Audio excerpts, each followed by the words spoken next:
Okay, good afternoon and welcome everybody to the Street Child COVID-19 Rapid Needs Assessment report launch.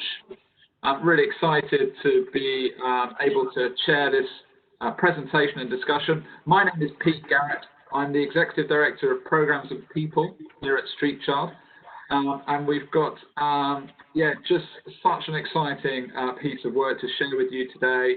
And Megan, who is our Head of Africa Programs, and Ramya, who is our Head of Asia Programs, and our Global Head of Education, are going to be taking this through. And we hope we'll be joined by Andrew, who is the Country Director of Street Child in Liberia, and also talk through the Liberian perspective on this. But just having a couple of technical problems getting connected, but we'll get underway and hope that you can join us in a moment. So on your screens, you should see the first slide in our presentation. And as in previous workshops that we've done, please do submit your questions through the Q&A button. If you hover on the screen, you should, under the three dots, more options, see the opportunity to write down a Q&A. If you address that to the panel, we'll all see it, and then at the end of the session, we'll have a time for question and answer, and I'll direct those questions to different people to respond. So let me get underway.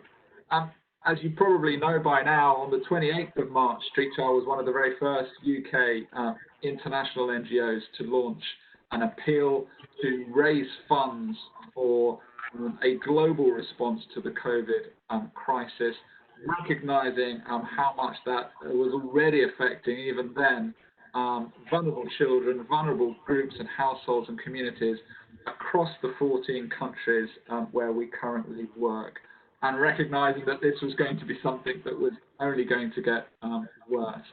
And again, as a reminder, we prioritized trying to reach as many people as we could with prevention awareness messaging, so that people knew and understood what they needed to do to protect themselves from the COVID virus. Secondly, we worked with local communities to prepare and plan to respond to the future impact that was heading their way. And thirdly, we very much looked at, well, what does the humanitarian response look like, particularly in terms of protection of vulnerable children and vulnerable individuals, but also in terms of education, in terms of livelihood support. And finally, as is like everything we do at Street Child, really making sure we're working closely with our network of local partners so that they are at the front and center of the response. It's not some sort of big fancy international response done from the UK or whatever other country, but actually a response that's led from within the countries that are being so badly affected themselves. As at the 20th of May, we had already reached 951,000 people. Those are unique individuals with prevention messaging, hygiene promotion, food relief, and access to alternative learning. And we put out there a May 31st target of reaching more than 1 million. And so we expect that we will certainly surpass that. By the end of this week, we should be ready to release our report outlining where we've got to so far. So I'm really excited to see that. The team are busy putting that report together today and tomorrow, and to share, as I said, with you by the end of this week. So in a moment, we're going to hear from Megan and Ramya. But before I hand over to them, we're just going to play a short video clip that summarizes the highlights that came out of this needs assessment, rapid needs assessment process that we've just been through, the report into which is what we're going to walk you through today.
Sorry about the lack of sound on the video there, but hopefully the key messages came across. So I want to start off taking everybody through how the global rapid assessment came about for the COVID-19 crisis. So we were able to reach 12,100 respondents across 13 countries that Street Child is currently operational in. The position of our staff and partners, most of whom were on the ground already carrying out early COVID-19 response, really allowed us, gave us the platform to do this needs assessment and the access in such a short amount of time. And I really can't overemphasize how challenging reaching some of the toughest areas that we cover from Afghanistan to northeast Nigeria, especially under conditions of lockdown was. So it took a huge global effort to carry out this rapid assessment. And although we surveyed 12,000 respondents, there was a variation across countries depending on our access and reach, whether it was national or regional. And so for the purposes of this assessment, 1,300 were sampled, which took an equal sample from our 13 countries in order to make the comparisons that we present in this document. So if we come on to the next slide, how we really looked at the needs assessment and looked at designing it was according to the response priorities that were set out. Hannah, any look going to the next slide? There we go. So the first priority, which is what we really emphasised, was prevention of the proliferation of the pandemic. And so we really looked at awareness of COVID-19 and how people were already looking to prevent and prepare for it according to our priority 2. Street Child's traditional sectors of education, protection and livelihoods were all included in the assessment as we think about moving from this first kind of rapid onset phase into a longer term humanitarian response. And then we have our increasing localization, accelerating localization priority that was really underpinning the whole needs assessment, which was carried out only because of our partnerships with 50 plus partners across those 13 countries. So if we come on to the next slide, I'll pass to Ramia to say a little bit more about the methodology and reach. Sure. So as Megan touched on, our 50 plus partners were really critical in allowing us to actually reach this vast number of respondents, 12,100 across the 13 countries. In terms of the actual design of the tool, we were very conscious that what we wanted to do was a rapid needs assessment in the spirit of this being a humanitarian crisis, where it was absolutely critical for us to get some quick information off the ground that would allow us to shape our response, but also think about areas that we wanted to further investigate to make sure that we could really target and tailor our assistance. We developed the tool initially in English and ended up translating it into over 10 languages in order to make sure that we could reach this range of respondents across our 13 countries. Those tools were then delivered both face-to-face where that was possible, but in many instances, because our countries are currently going quite stringent lockdown in some cases, those tools then needed to be delivered over phone, which then presented its own set of challenges in terms of being able to reach out to respondents, particularly noting here that our goal was to reach the most marginalized, some of the most vulnerable populations, to really try and understand what challenges they were facing. And so being able to access them both in person and over the phone presented a number of challenges that our partners were really, really instrumental in us being able to overcome.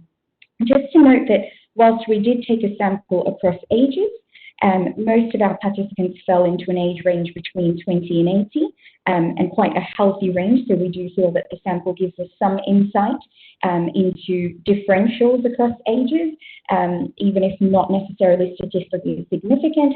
And we sampled a roughly equal number of male and female respondents in an effort to be really gender responsive and make sure that the results are representative of both the similarities and the different challenges that genders undergo as a result of the crisis. I'd now like to pass to our country director from Street Child of Liberia, who are one of our principal partners in West Africa, Andrew, who's going to talk us a little bit through the process that he went through with his team in Liberia implementing the rapid assessment, and talk a little bit about why it was important to do this assessment. Thank you, Andrew. Thank you. I'm trying to get.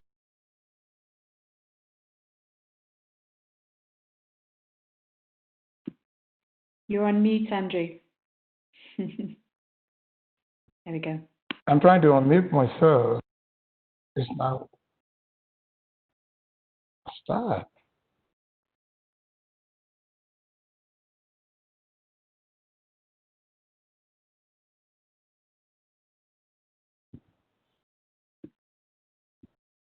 I think you're unmuted now. Can you speak? No. Am I unmuted now? Yes. It keeps coming back Hi, on. everyone. Yeah, it keeps coming back on it.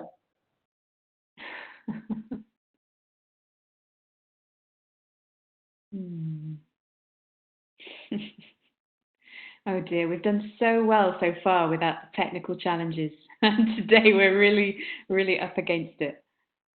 Andrew, I'm sorry, we still can't hear you. Can you get me now? Oh. Yes, but it just keeps going back onto mute. And to all our listeners, I think this is a great demonstration of how we're working across all of us on all these Wi-Fi connections. Yeah, completely. Andrew, it might be best if you're joined on your phone, maybe you can come off and try on your computer. That's what I was doing, but it was asking for a password. Well, perhaps if we move on to the video for Street Child of Liberia, we can try to see if we can get you to join on the computer, and then we can show the film of Liberia. This video is introducing a little bit of what the Street Child of Liberia team, which Andrew heads up, has been doing over the past 2 months, really, of their response. And if we can play that video for now, and Andrew can try and join on his computer, I hope we can add. Thanks. With COVID-19 on the rise in Liberia, Street Child of Liberia is not leaving the front lines. Reaching the most vulnerable communities, towns, and villages, using every risky means of transportation, the responsibility is upon us to prevent ourselves and prevent others from the deadly coronavirus. With over 200 hand-washing buckets and sanitary materials delivered to vulnerable families as a first round of distribution, and 30,000 oral contraceptives being distributed in partnership with DKT Liberia, ongoing COVID-19 awareness in Montserrat, Bonneville, Cape Mount, and Maryland counties, our assessment-based approach is helping us make informed decisions and interventions. Together with the rest of the front lines, Street Child of Liberia will beat back COVID-19. As we do everything to deliver humanitarian assistance and help get back Liberia to working again. Let us protect ourselves and protect others from the coronavirus by observing all the safety measures. A message from Street Child of Liberia. Thanks very much. Andrew, any luck with your microphone? Okay, it doesn't seem so. All right, well, let's hope that Andrew is able to speak shortly. Don't know if you're off mute now, Andrew. Do you want to try one last time?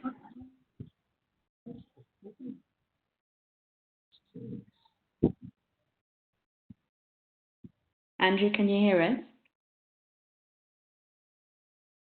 Okay.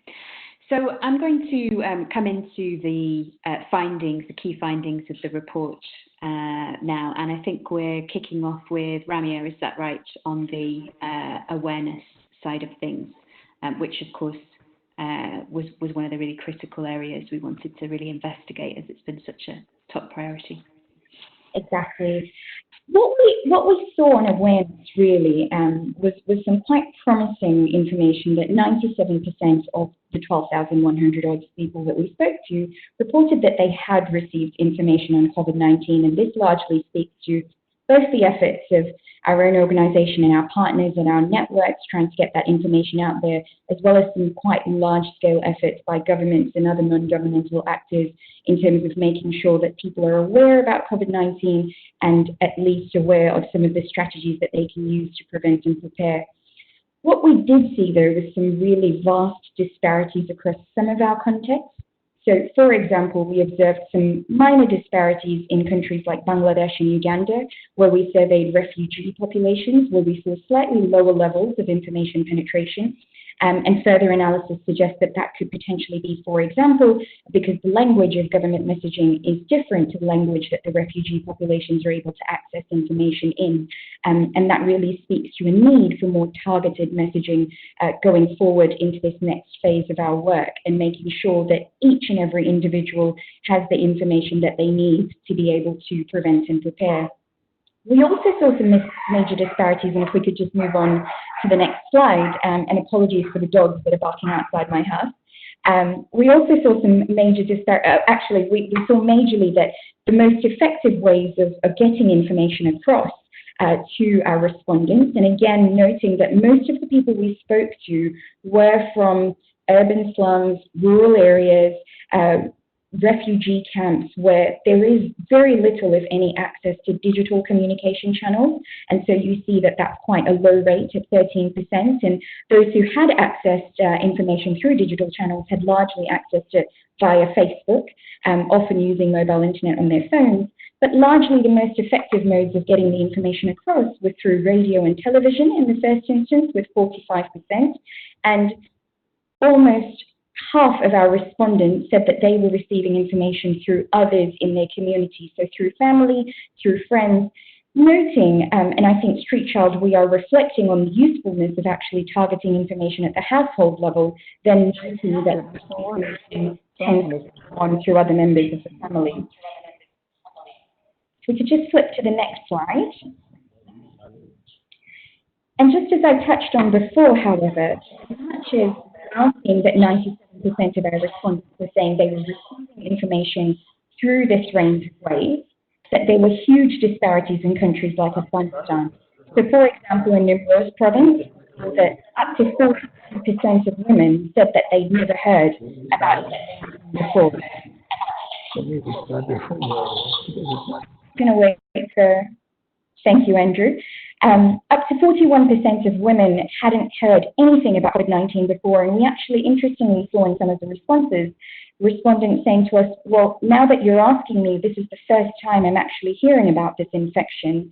And again, we see some quite large gender disparities here in this Afghanistan example as well. In Balkh province, for example, 20% of women hadn't heard about COVID-19 compared to only 5% of men, and in Nimruz, 41% of women compared to 59% of, 22% of men. And so it really speaks to, in some of the contexts that we work in, disparities in gender and access to information, and as a call for us and other actors to really think about how we can make sure that each and every individual, regardless of their gender, regardless of their age, has access to this information. As much as this was 97% had heard about COVID-19, we then started to observe deeper disparities in how that information was translating into action taken to actually prevent and prepare. And I'm going to hand back over to Megan to talk us through some of the findings around prevention and preparedness. Thanks very much, Ramya. So coming on to the next slide, we note that 91% of respondents reported that they've done something to attempt to prevent or prepare for the COVID-19 pandemic, which, although there is a small gap between those receiving information and those who have attempted something to prevent or prepare, that hides actually some major issues at, in particular, the country level. So if we go on to the next slide, you will see that in Bangladesh, there is a quite striking disparity between those who who'd had pretty high awareness figures, but 39% had not tried to prevent or prepare. And I think what that highlights for us, what that really speaks to, is the particularities of, for example, the Rohingya refugee camps in Bangladesh, which is where we principally did our needs assessment, where you see a real issue with the enabling environment of being able to actually take action to prevent or prepare. From social distancing to access to water, so many of these preconditions don't exist, and that's a theme that we're going to really bring out through the rest of the report.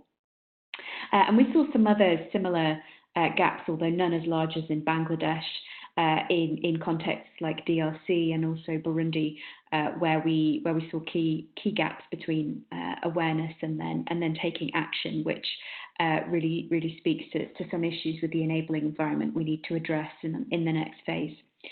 So coming on to the next slide, this was a really key slide for us, where we see that although 91% of respondents have tried to do something, when we actually look at the really key behaviours, those that the WHO have really promoted, such as increasing hand washing, such as social distancing measures like avoiding touching or physically touching others or going to crowded areas, you see, again, some really key gaps. Even hand washing. This is the most common method that people reported of preventing COVID-19. There is a third of people who did not report increasing their hand washing. And what we also notice as well is that there are, whilst we can see how a lack of resources might prevent some of our respondents from taking measures that might involve cost. So, for example, soap and sanitation supplies. There were also some others, some effectively no-cost measures, such as avoiding unnecessary touch, that were also not being taken, and that gives us, in a way, an entry point into thinking about how we can really emphasise some of the measures that will still really protect people, and that everybody can carry out as we look into the next phase.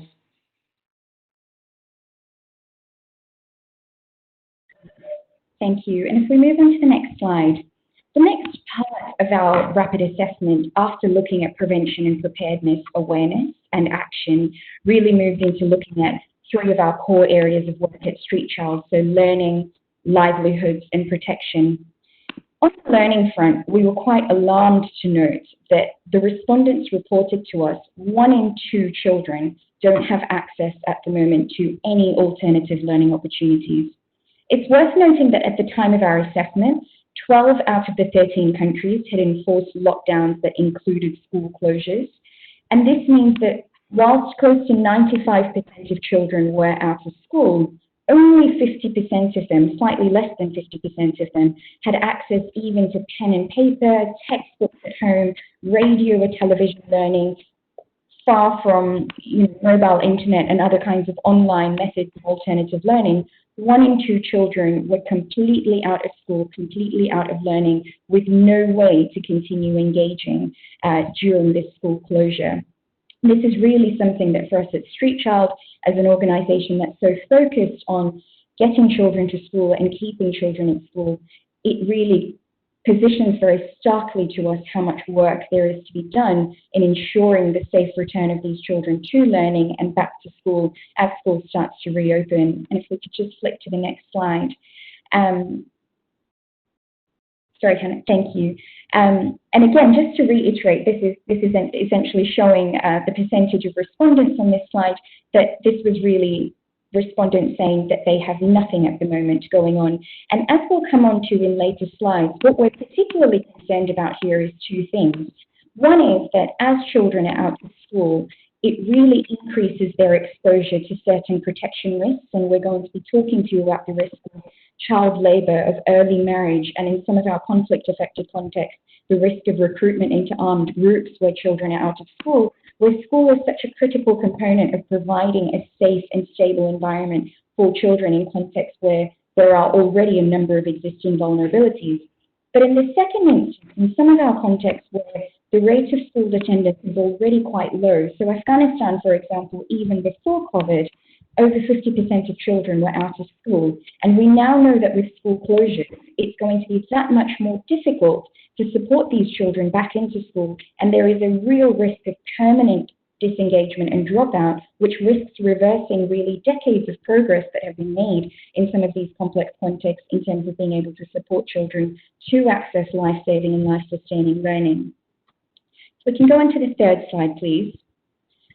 We also note that in the context where children do have some access to alternative learning, and very much reflective of the types of environments that we surveyed in, so poor, vulnerable, rural, and urban environments, the most effective way of reaching children at this point was very much seen to be radio and television learning, radio more so than television, where there isn't access to mobile internet or internet.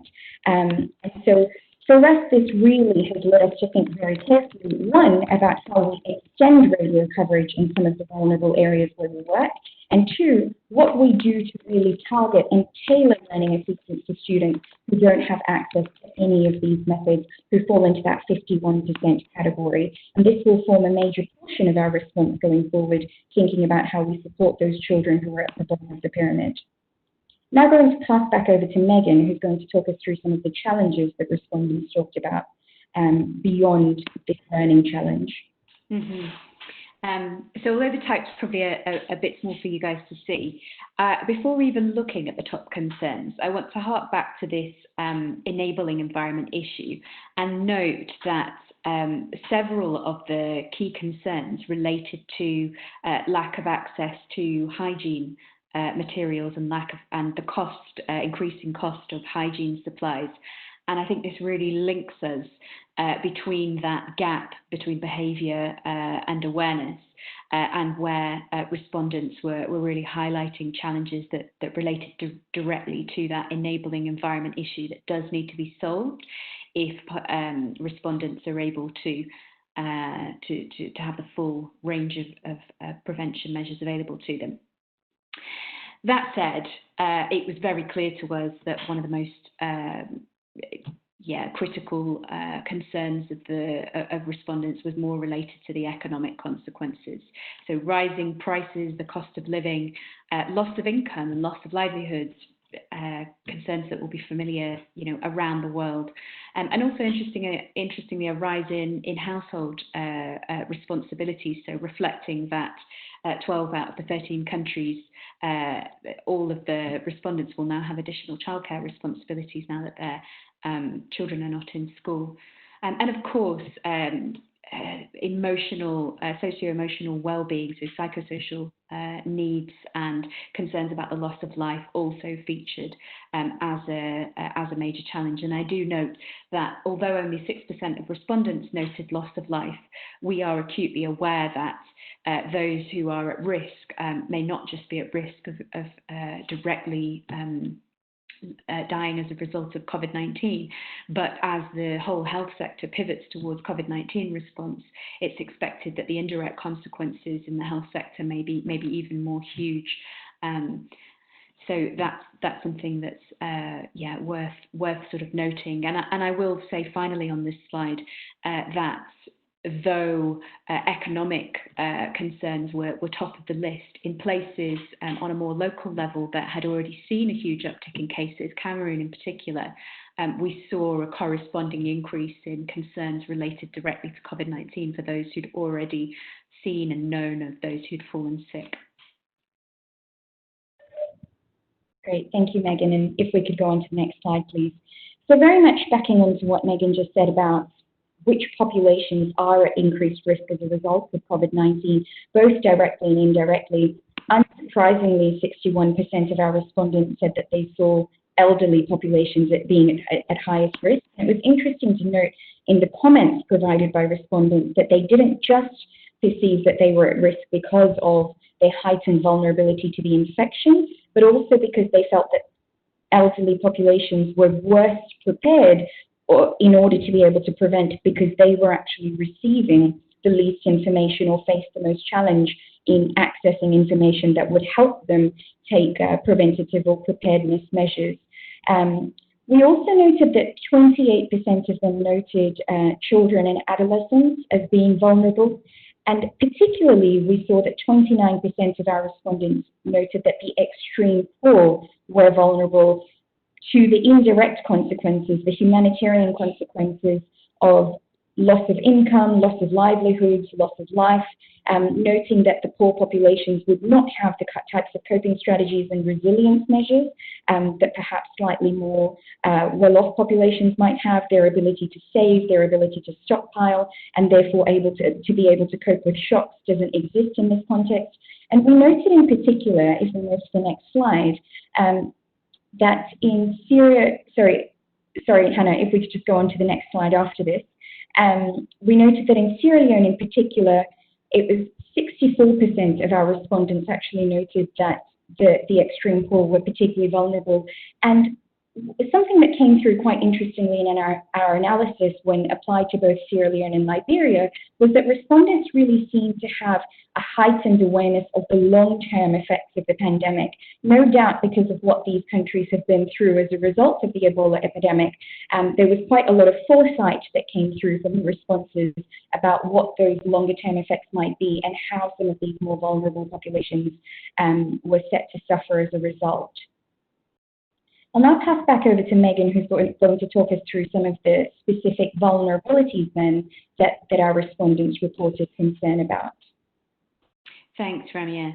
So it's really clear across the board that the vast majority of respondents were concerned about protection risks and the protection risks in particular around the direct and indirect impacts of COVID-19. So a lot of which were related to negative coping capacities, the risk of child labour when children are out of school, forced labour in an environment unconducive to choice around it, or employment choices, forced marriage as an income generation strategy, and whilst girls and children are out of school, and forced recruitment into armed groups. And I think this really throws into relief, if you like, the difference between many of the risks that we might be able to relate to around loss of income or loss of livelihoods, to really highlight how vulnerable the respondents are, that these are the top risks that they're concerned about. So coming on to the next slide, in and amongst all of those risks, hunger and starvation really came out top, and again, really highlights how much on the breadline, on the poverty line, the vast majority of respondents are. Over half were most concerned about hunger or starvation. And I think that in particular we saw quite regional themes, that West Africa in particular, even more than East Africa and Asia, were particularly focused on this issue of hunger and starvation, and so food insecurity is a huge concern. Worryingly, we also saw a significant percentage most worried about abuse or violence, including from armed groups, but also from government authorities in places like the Rohingya refugee camps. We also saw the issue of lack of opportunities for learning, of children being out of school, ranking as a key concern, and of course COVID-19 itself, infection or severe illness, also ranks very highly. Coming on to the next slide, in particular, I think it's interesting to note the trends at a national level in countries that have already experienced a pandemic. So in Sierra Leone, teenage pregnancy, and in Liberia actually, came out as a really top concern, and that's the experience that has been brought of through the previous Ebola epidemic of the huge rise in teenage pregnancy that happened as a result of children being out of school, of resorting more to transactional sex to get money, and the resulting teenage pregnancies, which later on resulted as well in those children not being allowed back into school. So that is a key issue that has come from experience, I think. On to the next slide.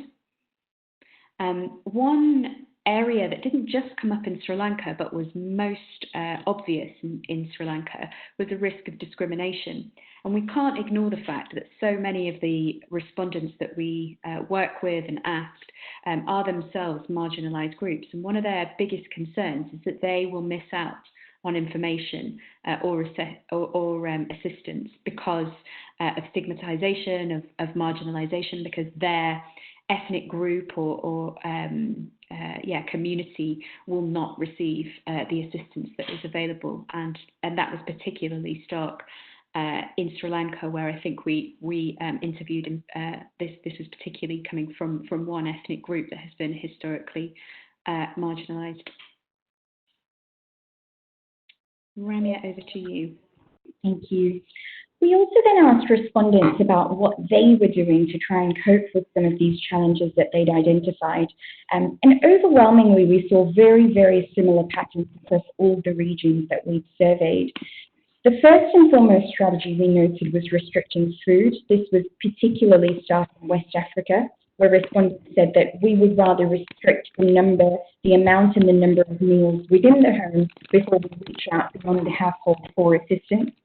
We also then noted that close to 74% of respondents said that they started to borrow either cash or food from friends and relatives.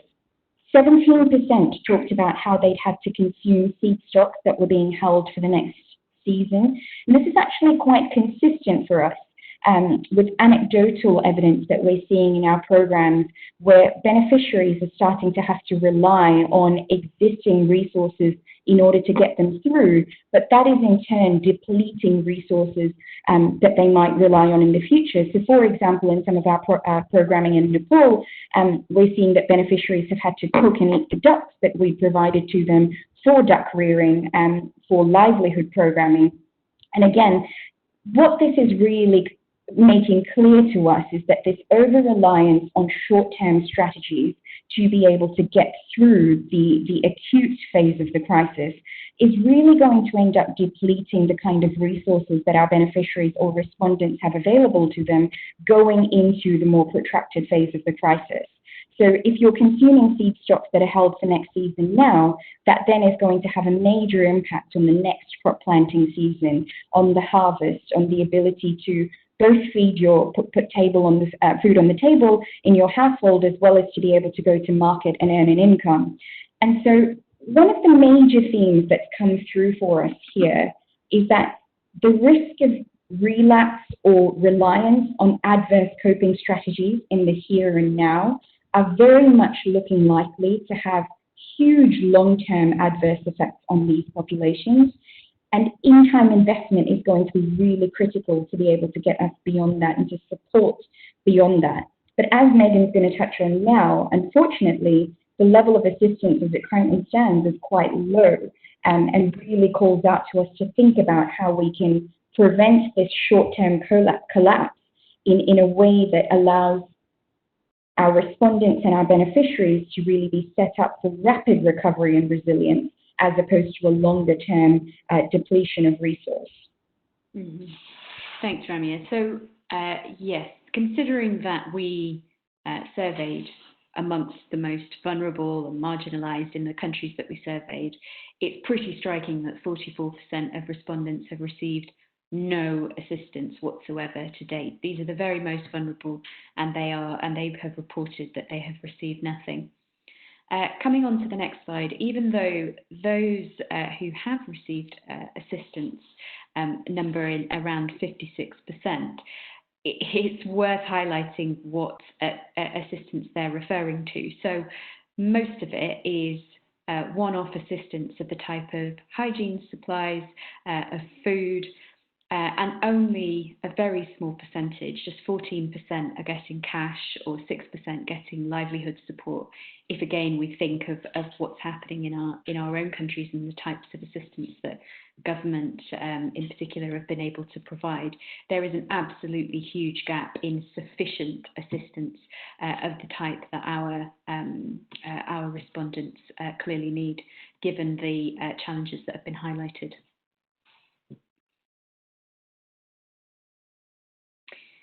Now, Andrew, do you want to try one last time? I can also share the key points that you shared with me, but do try. Any luck in unmuting? Still none. Well, if you will permit me, I will just very briefly talk to the few points that you raised. So, talking about the Street Child of Liberia response plan. So I know you were hoping to comment on how important and needed the assessment was, that how important this kind of assessment is in a pandemic, to really get the response right from the beginning and to make it relevant, and that misunderstanding of the impact of the crisis can lead to the wrong response strategies. And you gave me an example which I found very compelling about in Ebola, where there was such a delay in social mobilization for prevention and preparedness messages that very likely led to unnecessary loss of life out in the community, when community transmission was really leading to spread of the virus. So thinking about how you might use this response plan going forwards, I know that in some ways this report has validated the plans that you've had, the emphasis on education by radio being the most affordable and accessible method of helping children to access education, and the focus on livelihood support for marginalised families whose incomes have dried up, and that there are areas in which you're hoping to revise the response plan as well, and really target interventions, for example, on Cape Mount County, where the needs assessment really highlighted that more efforts need to go on prevention and preparedness. And I applaud you really for using this report to really advocate nationally in Liberia, because I know you've been sharing it with the Institute for Statistics, Ministry of Education, and actually helping them and really meeting a gap actually identified in Liberia in data that's needed to do the most effective response. So I hope I've done you justice in your key points, and thank you for joining as a silent partner. Normally you're very much not silent, and a highly appreciated member of our team. Hopefully next time we'll be able to hear your own voice. So I'm going to hand over to Pete now to talk a little bit about recommendations and what next. Yeah, thanks, Megan. Thanks, Ramya, for just some incredible analytical insight into the findings of the rapid needs assessment. It's fascinating, and we could probably spend many hours getting into unpacking all of the nuancing. And our individual country teams have been doing just that, and are working together with their local partners on how to communicate those messages more usefully at the local and country level, so that, again, this information can be utilized by others to guide their responses. And in doing that, we've identified a number of recommendations that we feel it is worth highlighting in particular. I won't spend long on these, but just to flag, firstly, how important it is to map the specific vulnerabilities in the individual context. We know that coping capacities are key, and we know that those coping capacities will vary. So it's very easy to walk into a situation and make a blind assumption about who is really vulnerable. And what this needs assessment results have reinforced is that, don't make those blind assumptions, don't jump to those conclusions, take the time to ask the next layer of questions and to really try to map out the real situation in terms of vulnerability, and people's coping capacity is obviously key to that.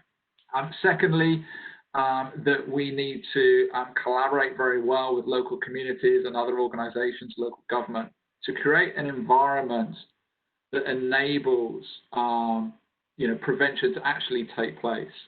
It's not enough.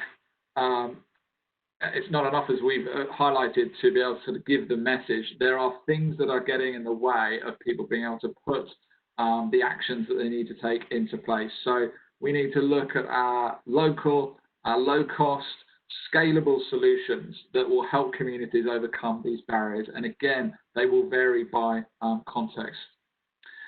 Thirdly, we really want to ensure that there is opportunity for the basic when it comes to education. We want to encourage schools where schools are able to operate in some form to think about how they can ensure as many local children get access as possible. We want to encourage organisations and governments where children don't have any opportunity to think through the very basics of how they might get alternative methods to allow them to reconnect. We've heard how important it is in terms of being able to, just ensure that children have that opportunity to receive education and to engage productively. We know the damage that can lead to. And not least, and this is a point number 4, we recognise that the psychosocial impact, the mental well-being of individuals affected by this crisis and the knock-on effects is quite, well, just, so significant. My words won't do it justice here. And so we know we want to help, or we want to see that there is more access to support. We want to see that there is more intention given to how we can protect those who are most vulnerable. And it wouldn't surprise you to hear us talk about how important children are when it comes to doing everything we can to ensure that there is protection for them. We've heard a bit about some of the negative coping strategies, and we need to, we want to encourage all actors to do everything we can to limit that impact. And fifthly, we talk about in-time investments. To protect people's recovery and to build back or help people have resilience against the impacts that we're seeing. So really we want to look at how we can protect and restore people's livelihood options, their income options, so that they can meet their basic needs of food and education and health. And there are lots of ways that we can do that. Here in the UK, we're very fortunate to have a social security safety net that helps us. In many of the countries where we're working, that simply isn't possible. But there are things that governments and organisations can do to ensure that these negative coping strategies that we're talking about don't become a reality, to ensure that people are able to eat and get the care and attention that they need. So we want to recommend that, these in-time investments are put in place. If we go on to the next slide, and the last slide, really just to reflect as Street Child what we are doing next, which is, we've been through this rapid response to the COVID crisis. We have scaled up significantly, and we've communicated a little bit of that at the beginning of the presentation. And we've moved quickly to get big reach in terms of helping people protect themselves and prevent the spread of the virus. Now we're very much wanting to recognize that we are in this response for the long haul, recognize that we've got a really great platform that we can build on, and that's what we're doing now, is saying, well, what else can we do to help the vulnerable communities with whom we're connected to protect themselves and put into place the actions that we know do work and will work. What else can we do around education and protection and livelihoods that are going to have such a positive impact and help increase the resilience of vulnerable households and, frankly, lessen the reality of the negative coping strategies and the impact of those. So that's what we're thinking about. That's what we're looking to in the next sort of phase of this response as we see it. It's not going to go away quickly. The humanitarian impact is going to be with us for many months to come. I'm just going to stop there. I'm conscious that we've taken up a lot of your time, and I want to just throw it open. We've got a couple of minutes, so if there are any questions that any of the participants on the call have, please do put them in the chat box to the panelists, and we can see those. And if there's any questions, we'll take them.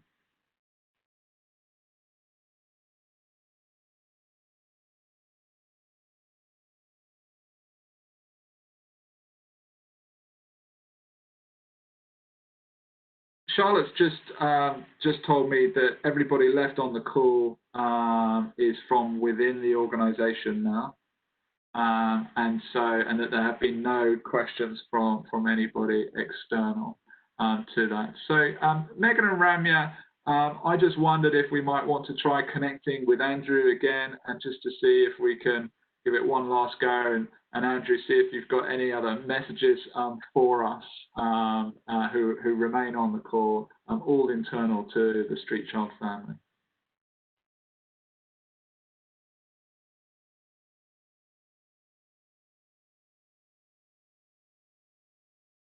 I'm so sorry, Andrew. It looks like we've still got the same problem. Your Mac is forcing it. Oh, I can hear you now. Carry on. You can hear me? Yes. Can you hear me now? Yes, I can. Okay, so let me say quickly something about the perception, especially with the issue of Ebola. One of the perceptions we had that when we didn't catch earlier was the fact that people believe that traditional healers and religious leaders could heal Ebola. So what we are doing this time around is that we are organizing our volunteer base and our staff to go directly and engage those traditional leaders and the religious leaders, so that we get the message over to them that, yes, this one, we're not sure you can heal it, and so when someone is affected, let them go to the hospital. And in terms of the gap in information, this is one of the first assessment that have been done in Liberia. We had the people from the Ministry of Health and people from the National Public Health Institute come to our training on Friday and Saturday as facilitators for our volunteers who we have deployed in the field. And they told us that no one else, no institution has done this rapid assessment in Liberia. So we are excited about it. We want to use it to the maximum. We share it with all of our partner government institutions, and the Ministry of Education is really excited about it because they started this learning by education by radio and have no clue who is listening and what's happening, whether they have any success. So our report shows that in terms 63% of our people are getting some kind of education, and those they are getting the education from, 24% is the government, which is the Ministry of Education. So they are excited to know that the government is still playing a role, and then 23% are caregivers and parents, and then 21% NGO.